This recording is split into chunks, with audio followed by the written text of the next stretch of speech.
Hey guys, Jack here. At the end of my last video, I mentioned we were going. I said, "Hey, say Ultras."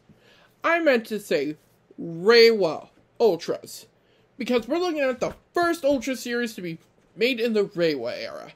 That being Ultraman Taiga. Now, the main plot of Ultraman Taiga is that Taro's son, named Taiga, defends the Earth with his partner Hiroki, and his two Ultra friends, named Titus and Fuma. Together, they form the Tri-Squad. Now, it's a very simple story. Now Taiga, like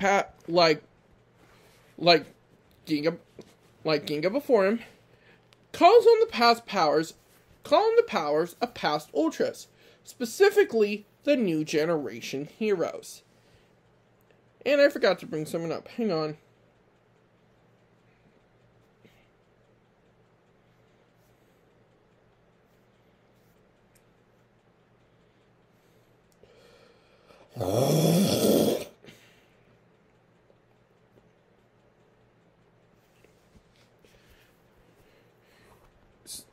Now I won't go over Hiroki's personality because we got a lot to cover. 4 Ultras, 5 if you consider Taiga's final form, but then again, yeah, you could consider it. So, let's just get started with our transformation items. Now, these are actually grouped into one setting. The Ultra's accessories. Now, these come in 3 types: keys, rings, and bracelets. So,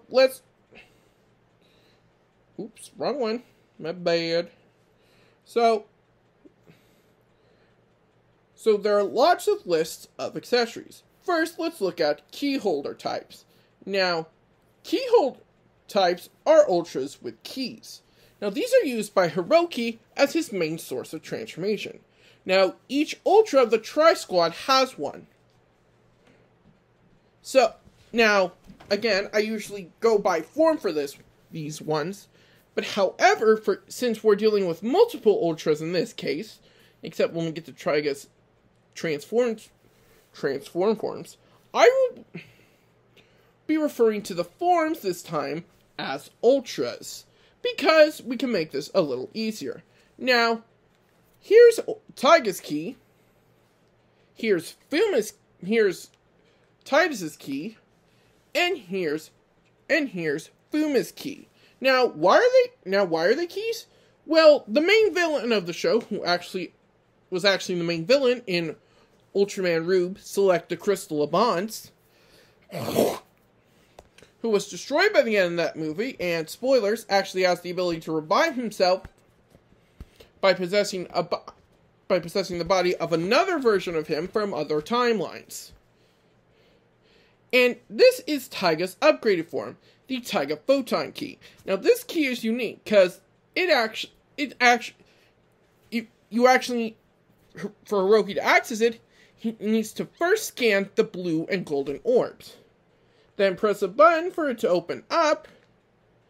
As you can see, a nice design face is that first it's Taiga's regular face when it's closed, and its upgraded face when it's open, and then he does the regular shtick.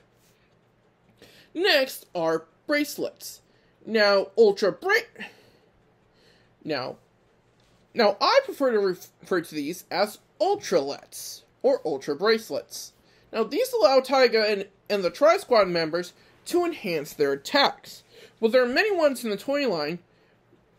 The only ones you ever see are the new generation heroes.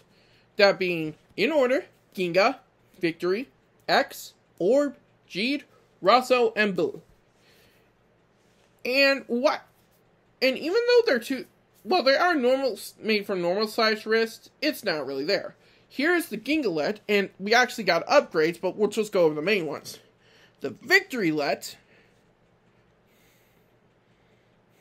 the Xlet, the Orblet, the Jeedlet, the Rossolet, and the Bullet.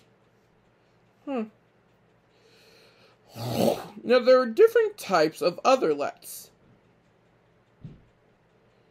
That being the Tri-Squad let,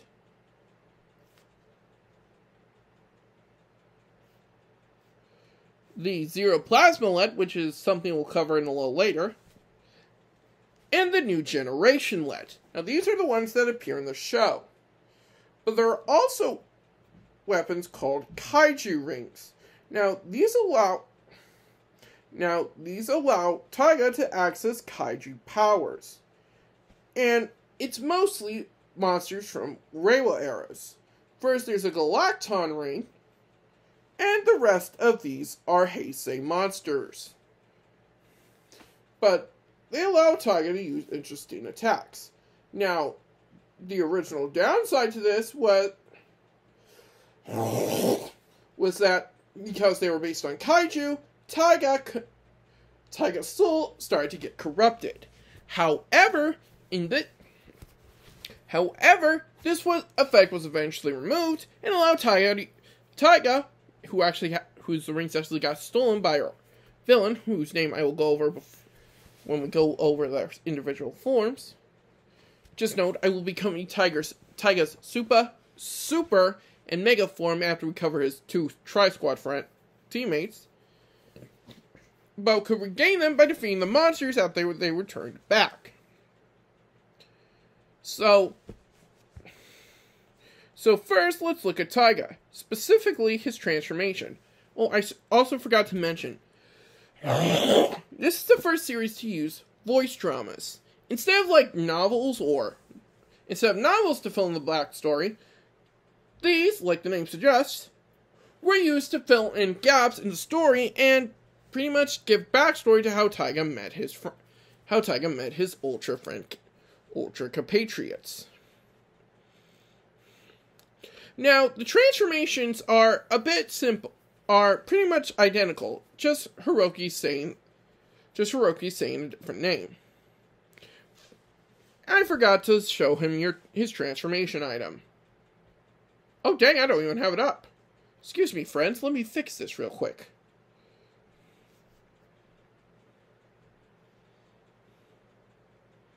There we go. Now this is the Taiga Spark. And no, this was not named before Taiga. After Taiga, this was named before Taiga. Who Toro named after him. If I did forget to mention this, I'm sorry. Yes, Taiga is Toro's son. And he has the burning anxiety to surpass his father. Great name for himself. However, by the end of the main series, he was originally enraged because the main villain kept calling him Son of Taro. However, by the end of the series, he was able to proudly say that he finally accepted that he was Taro's son. He could announce that with pride while still not living in his father's shadow, because Ultraman number 6. Obviously, you want to move out of your own. Obviously, you want to make a name for yourself aside from being your old man. Now, this is a flexible wrist selector that action but unlike other Ultras, all members of the Tri-Squad wear one on their left arm. Now, this is actually how they use their attacks. But with that out of the way, let's get back into the transformations. So, Hiroki will pull down the lever after saying, "Ixo, Taiga!" or "Let's go, Taiga!" He will then take the Ultra Key off the Taiga key holder. He'll then hold it out and say name. Now, I will be saying the English for the next two Ultras, but because I've watched so many Japanese shows, being subbed anime or subbed originals, I can actually say the first one.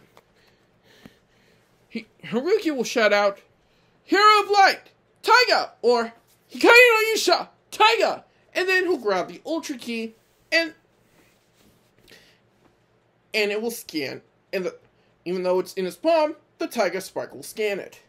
Now, sometime in the show, they actually extended this by a few seconds, by showing Hiroki hold the key near his palm and seeing the Taiga Spark scanning it before he grabbed it. I find it a weird addition, but hey.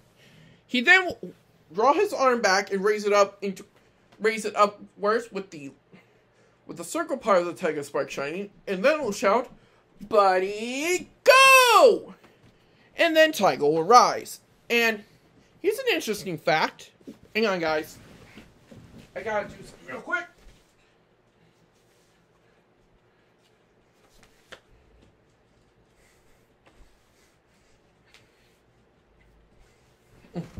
I'm back. Ooh. Now, like I was saying about Taiga's rise sequence, it's in full CGI. Now, and sometimes it does when he does super high flips.